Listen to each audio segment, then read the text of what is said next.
The briefcase hit the floor with a sound like a gunshot. Every head in the room turned. The old woman stood in the doorway of Ibrahim Traoré's private office, her chest heaving, her weathered hands still trembling from what they had just released. The leather case lay at an angle on the stone tiles, its brass clasps catching the late afternoon light that cut through the half-drawn blinds. Nobody moved. Nobody breathed. And then, slowly, yet the woman lifted her eyes to meet Traoré's, and what passed across her face was not fear. It was relief. "I carried it here myself," she said in Murray, her voice low and cracked like dry earth, "because I saw what was inside it, and I saw whose hands were on it last night." Traoré's aide, Captain Sawadogo, stepped forward instinctively, hand moving toward his sidearm. Traoré stopped him with a single raised finger, his eyes never leaving the old woman. Yet he had learned long ago that the most dangerous information in Burkina Faso never came dressed in suits or carried credentials. It arrived on foot, smelling of dust and fear, wearing the face of someone with nothing left to lose. "Sit down, grandmother," he said quietly. "Tell me everything." Her name was Mariam Zongo. She was 71 years old. She cleaned the offices of a government building in Ouagadougou 4 nights a week, had done so for 11 years. Invisible in the way that cleaning women always are, moving through corridors that powerful men believed were empty. Last night she had been finishing the 3rd floor when she heard voices from the ministerial conference room that should have been locked since 7 in the evening. She had not meant to look. She had pressed herself against the wall and looked anyway. Through the gap in the door, she had seen 2 men. One was a foreigner, pale, heavyset, wearing a suit that cost more than her son's annual salary. The other was a man she recognized immediately, not from the news or from newspapers, but because she had cleaned his office every Tuesday and Thursday for 3 years. She knew his coffee cups. She knew his family photographs. She knew the expensive brand of hand cream he kept in his top drawer. It was Minister Edouard Compaoré, Minister of Infrastructure, a man whose name was on half the road contracts in the country. But the foreigner had slid the briefcase across the conference table. Compaoré had opened it briefly, closed it faster, and nodded. 4 words were exchanged. The foreigner left first. Compaoré sat in the dark room alone for several minutes after, briefcase on his lap, and Mariam Zongo had pressed herself so flat against the corridor wall that she felt the concrete through her uniform. When Compaoré finally left, she waited 10 minutes and then went back inside. And she found nothing in the room. The briefcase had gone with him. But on the conference table, she found something else. A folded document left behind in haste or in arrogance, the kind of carelessness that comes when powerful men believe themselves completely safe. She had picked it up. She could not read French well, but she could read numbers. She had seen enough zeros that her hands had begun shaking before she finished the first paragraph. She had taken the document home. She had not slept. Yet in the morning, she had wrapped it inside her headscarf and walked to the only place she believed might matter. She placed the folded paper on Traoré's desk. He opened it without urgency, without theater. His face revealed nothing as he read, which was its own kind of revelation because Captain Sawadogo, watching from the side of the room, had seen Traoré's jaw tighten, almost imperceptibly around the 4th line. And Sawadogo had served with him long enough to know that the jaw tightening was the equivalent, in other men, of slamming a fist through a wall. The document was a contract amendment, a rerouting of a critical infrastructure project, a highway expansion that was supposed to connect 3 underserved northern provinces to the capital. The amendment redirected 60% of the project's budget through a shell company registered in Luxembourg. The project timeline was extended by 4 years, yet the communities in the north would wait. The money would move.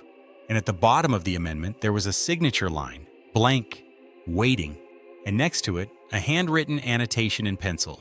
2 words in French, pour validation, for approval. The approval had not yet happened, which meant they were still in the window, which meant this could still be stopped. Traoré folded the document. He looked at Mariam Zongo for a long moment, at the lines in her face, and at the courage it had taken to walk through his gates carrying something this dangerous, at the fact that she had not gone to a journalist or a relative or anyone who might have turned her testimony into currency. She had come here, directly, with the physical evidence in her hands. "You understand," he said carefully, "that what you saw, what you're telling me, puts you at risk." She nodded without hesitation. "My son is from one of those northern provinces," she said. The road they promised passes by his village. He has been waiting 6 years." That was all. She needed no other reason. Traoré understood completely. He told Sawadogo to arrange immediate protective accommodation for Madame Zongo quietly, under a name that would not connect back to her identity, and to do it before the evening. He told him to say nothing to anyone else about her presence in the building. Not to staff, not to the security detail, not to anyone. Sawadogo knew the tone. He left immediately. Traoré sat alone in his office with the document for 3 minutes, thinking. The situation had geometry to it, pressure from multiple directions, and he needed to see the shape of it before he moved. Traoré was not a foolish man. He was connected, careful, and had survived 3 administrations by knowing which way the wind shifted before it shifted. He would not have taken a briefcase in a government building unless he felt completely protected. Which meant he either believed there were no witnesses or he believed it didn't matter. The second possibility was more dangerous than the first. If Traoré believed it didn't matter, it meant someone higher had already cleared the path. It meant the amendment might be moving toward validation faster than the document implied. It meant the window was not as wide as it looked. Traoré made 1 phone call. He spoke for 40 seconds. He said 3 sentences and listened to the response. When he hung up, his expression was the same as when he had started. But something had settled behind his eyes, a decision made, irreversible, the kind that restructures everything that follows. He called in his legal advisor, Colonel Amadou Diallo, a meticulous man who had spent 2 decades in military justice and trusted no document he had not read 3 times. Traoré placed the contract amendment on the table in front of him and said, "I need to know how far the authorization chain goes, yet how quickly this can be invalidated, and what a full forensic audit of this project requires." Diallo picked up the document and began reading. While he read, Traoré did something that surprised even himself. He had Mariam Zongo brought back in not to question her, not to take a formal statement, but to ask her one specific thing. He needed to know if she had told anyone else before coming here. Any family member, any neighbor, anyone at all. She shook her head. She had told no one. Why?" he asked. She thought for a moment. "Because I know how these things go," she said. "You tell the wrong person, the story changes. The evidence disappears. You become the problem." She paused. "I'm old. I have no position to protect. But I'm not stupid." Traoré almost smiled. He thanked her with genuine warmth, and she was escorted to her temporary accommodation before darkness fell over the capital. What happened over the next 4 hours unfolded with the controlled momentum of something Traoré had planned for far longer than 4 hours, because in a sense he had. He had not planned for Traoré specifically, but he had always known the shape of this particular corruption. He had seen it in other forms, in other contracts, wearing different names and different faces. It did not surprise him. What determined whether it destroyed you was not whether you saw it coming, but whether you had built your system strong enough to catch it when it arrived. He had.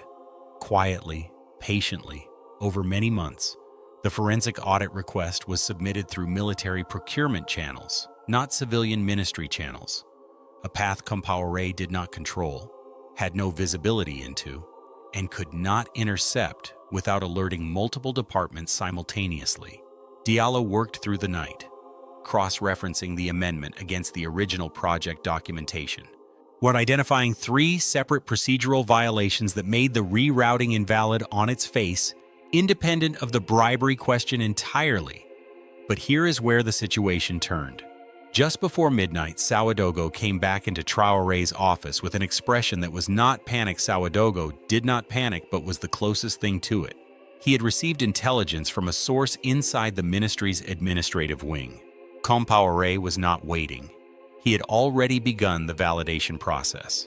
Not through official channels, which would take days, but through an emergency authorization mechanism designed for infrastructure delays, a fast-track provision meant for natural disasters and supply chain crises, now being weaponized to push a corrupt amendment through before anyone could stop it. The window had not been wide at all. It had already been nearly closed. Traoré received this information standing at his window, looking out at the lights of Ouagadougou below. Yet he did not turn around immediately. He let the information sit in the room for a moment, let Ouagadougou feel the weight of it. Let the silence say what neither of them needed to say aloud. If the emergency authorization went through before the audit was formalized, the amendment would carry legal standing that was significantly harder to reverse. The communities in the north would lose the road. The money would vanish into Luxembourg. Traoré would retire comfortably in 3 years.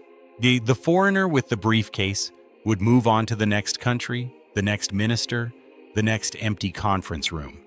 And Mariam Zongo would have walked through those gates for nothing. When Traoré finally turned around, there was no alarm on his face. There was clarity, the kind that comes not from certainty about outcome, but from certainty about what must be done regardless of outcome. "What's the name of the official processing the emergency authorization?" he asked.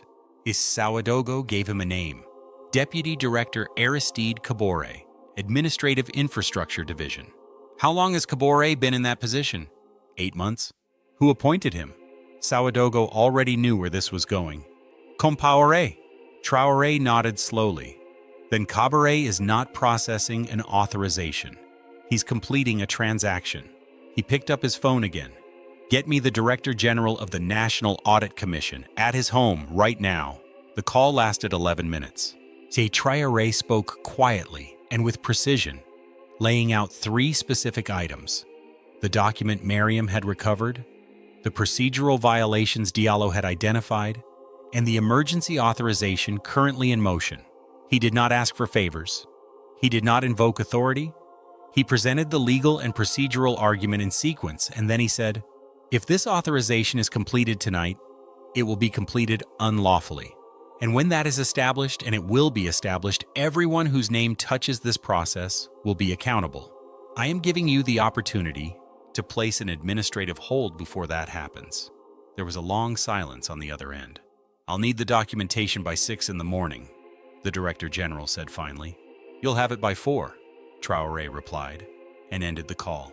What made what followed extraordinary was not its drama, it was its completeness. Diallo had the formal audit submission ready by 3:47 in the morning. The administrative hold on the emergency authorization was placed at 5:12. By 6 o'clock, Deputy Director Traoré had been contacted by 2 separate oversight bodies requesting his presence for interviews. He had declined to comment and had not come into the office by 9.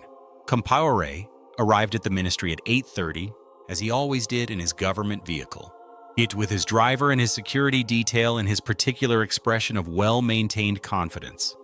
He was met at the entrance by 2 officials from the Audit Commission who requested, politely but without ambiguity, that he accompany them to a preliminary review meeting. His aide tried to call his legal counsel.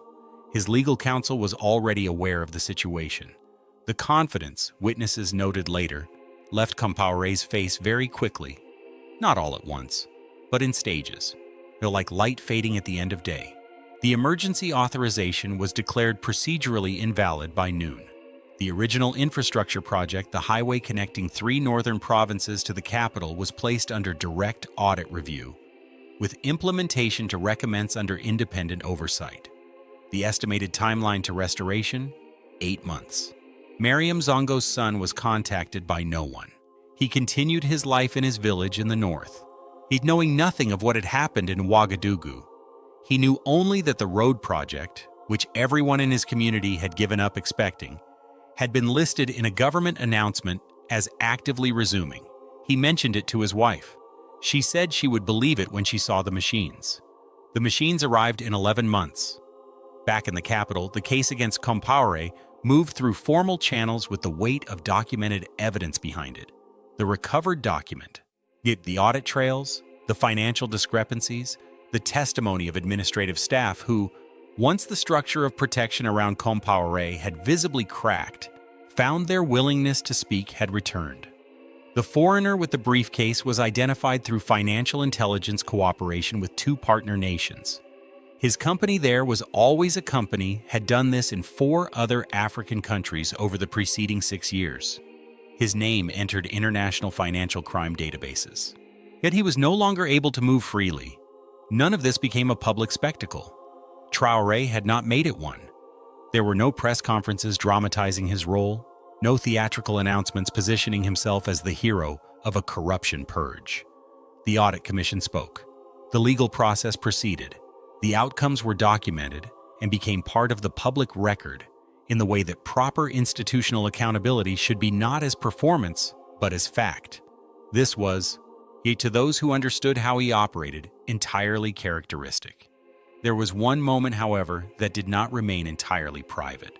Several weeks after the resolution of the case, Mariam was brought back to the office. She had been returned home safely shortly after the authorization hold was placed, not for any official purpose, but because Traoré had asked to speak with her briefly. He thanked her, not in the language of ceremony, but directly.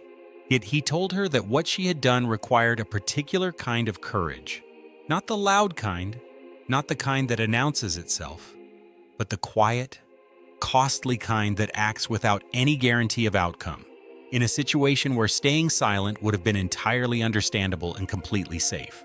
She listened to this without embarrassment, which he appreciated. Then she said something that stayed with him. She said, "I spent 30 years cleaning offices. I watched everything. I saw how things worked. I always told myself the day I see something important, I will decide whether the country is worth one more risk. Last night, I decided." She had gone home after that. Her life resumed. She continued cleaning offices, continued moving through corridors, continued being invisible in the way that powerful men believe such women always are. But something in her bearing had shifted, almost imperceptibly. The women she worked alongside did not know why. They only sensed that Mariam, who had always been steady, had become something else, quieter, perhaps, or more settled in herself, as if she had arrived somewhere she had been traveling toward for a very long time. The road project was what mattered to her. That was what she had gone there for. The rest, the case, the outcomes, the official proceedings, was someone else's story. The road was hers. Meanwhile, within the governmental structure, the reverberations of what had been stopped moved through systems and relationships in ways that took months to fully settle. 3 other infrastructure contracts were quietly pulled from fast-track processing and submitted for standard audit review. 2 officials with documented connections to Traoré's administrative network resigned before any formal proceedings reached them. A revision to the emergency authorization mechanism, the procedural loophole that had nearly allowed the amendment to slip through, was drafted and submitted for legislative review. The revision closed the loophole specifically. It would take several more months to be formally codified, but its movement through the process was consistent and unimpeded. None of this was coincidence. None of it was spontaneous institutional self-correction. It was the result of the quiet, systematic thinking of someone who understood that stopping one corrupt act was necessary but not sufficient, that the architecture enabling the act was always the more important target. Traoré had identified 3 separate structural vulnerabilities during the 4 hours between reading the document and making his first call. The emergency authorization mechanism was the most urgent. Yet the ministerial appointment process that allowed figures like Traoré to place loyalists in key administrative positions was the most systemic. And the procurement oversight gap that had allowed the Luxembourg shell company to be eligible for government contract work without triggering financial review was the most invisible, the kind of gap that looks like nothing until it's full of someone else's money. All 3 were in motion toward resolution within 90 days. Yet he had not done this alone. He was clear about that, both privately and in the few conversations he had with his inner circle about what had transpired. Diallo's legal precision had been indispensable. Sawadogo's intelligence network had provided the crucial real-time information that compressed the timeline.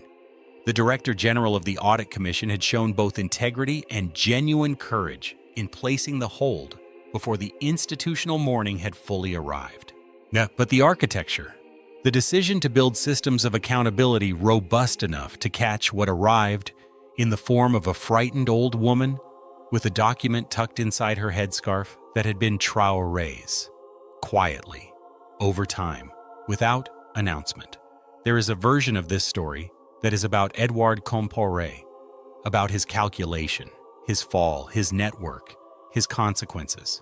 That story exists and is real. But it is not the interesting story. Corruption is rarely interesting in itself. Yet it follows patterns so consistent they have almost ceased to be revealing. The interesting question is never what the corrupt actor did. The interesting question is what exists on the other side to catch it, to stop it, to refuse to let it simply succeed as it has succeeded so many times before in so many other places. What existed on the other side, this time, was a 71-year-old woman who decided at midnight that the country was worth one more risk. And a man who had spent years building something strong enough that when she arrived at his gates with her evidence and her shaking hands, he had somewhere real to put it. The briefcase, it was later determined, had contained the equivalent of $280,000 in mixed currency.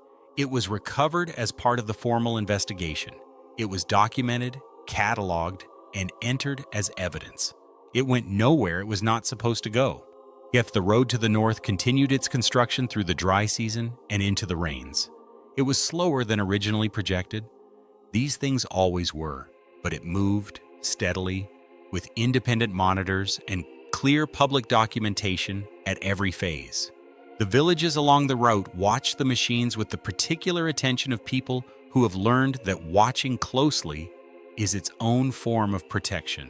In Ouagadougou, in an office that looked out over the city's evening lights, Traoré sat with the last of the day's briefings, moving through documents in his methodical way, making notes in the margins, asking questions that his staff had learned to anticipate and to which they still rarely had fully satisfying answers. He preferred it that way. A question that was too easy to answer was usually the wrong question. He was not thinking about Traoré, who was by now a legal matter in someone else's hands. He was not thinking about the briefcase or the contract or the Luxembourg shell company.